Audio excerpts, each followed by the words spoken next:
জামাত আরও শক্তিশালী হবে। এটা আমি অনেকবার অনেক ক্ষেত্রে বলেছি।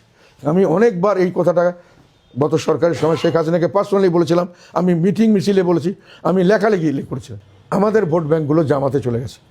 যারা নির্যাতিত নিপীড়িত মানুষের কণ্ঠস্বর হিসেবে তাদের, এগুলোকে বলা হয় আইডিওলজি বেসড ক্যাডার ভিত্তিক দল। এই দলগুলো খুব শক্তিশালী কাঠামো থাকে। আমাদের মতো এটা কর্মসূচি ভিত্তিক দল নয়, আমরা কর্মসূচির উপর মধ্যপন্থী দল।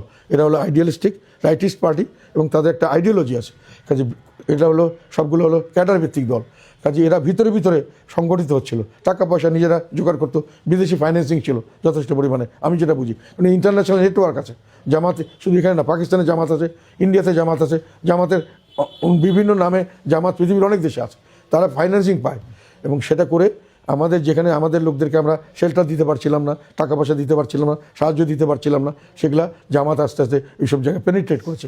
এইভাবে তারা ভিতরে ভিতরে শক্তিশালী হয়েছে। আর আমাদের দেশটা মুসলিম কান্ট্রি, এটা বুঝতে হবে। মুসলমানের দেশ, বেশিরভাগ লোক ইসলাম সম্পর্কে একটা উইকনেস থাকে এবং ইসলামকে তারা যত সহজভাবে গ্রহণ করে, অন্য কোনো আইডিওলজি এত সহজভাবে গ্রহণ করে না। আমাদের দেশে লেফটিস্ট আইডিওলজি গ্রহণ করে নাই। নকশালাইট মুভমেন্ট স্বাধীনতার পরে ধ্বংস হয়ে গেছে, যে জাসদ এরা পারে নাই। কিন্তু রাইটিস্ট মুভমেন্ট, যেহেতু বেশিরভাগ মানুষ মাদ্রাসার ছাত্র, এরা কোনো ভবিষ্যৎ দেখে না। ওরা মনে করে আমরা জিহাদ করব, মারা গেল বেহেশতে যাব। এই সমস্ত লোককে মোবিলাইজ করা অনেক সুবিধা। এবং এটা করতে গিয়ে এই দীর্ঘদিনের মানুষের বঞ্চনা, মানুষের বিভিন্নভাবে নির্যাতিত সেই সব মানুষের কণ্ঠস্বর হিসেবে জামাতকে তারা দেখছে। এখন তারা মনে করছে যে জামাত তাদের এই জায়গাটা ফিল আপ করতে পারবে। এটা অবধারিত ছিল, কিন্তু এটা দেশের জন্য কখনোই ভালো হবে না। কারণ আমি যেটা বলেছি যে এই ধরনের রাজনীতি আমাদের বাংলাদেশের চরিত্রের সঙ্গে যায় না। আমরা যেভাবে চরিত্র, আমরা ছেলে মেয়ে একসঙ্গে মিশবো, আমরা গান বাজনা করব, আমরা নামাজ রোজা করব, হজ করব, আমরা আবার নাচ গান করব, এগুলো আমাদের দেশে স্বাভাবিকত্ব।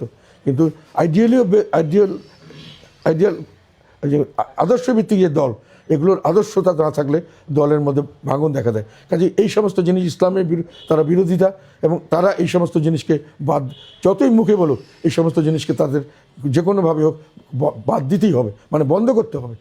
এটা আমাদের বাঙালি সমাজের জন্য মঙ্গলজনক হবে না, মানুষের জন্য সুখকর হবে না। কিন্তু জামাত আবার এটাকে যে বাদ দেয়, তাহলে তাদের ক্যাডার সার্ভিস, যারা ক্যাডারের তাদের যারা ডাইহার্ট, তারা এটা মানবে না। কাজে জামাত এখন যতই বলুক যে আমরা উদার হব, আমরা শরিয়া ল করবো না, আমরা ছেলে মেয়ে ফ্রি মিক্সিং করতে দেবো, তারা যতই বলুক, বাস্তবে তারা এটা পারবে না। কাজে জামাতের উত্থান বাংলাদেশের চরিত্রের সঙ্গে বেমানান, এবং জামাতের উত্থান বাংলাদেশের সঙ্গে সাংঘর্ষিক।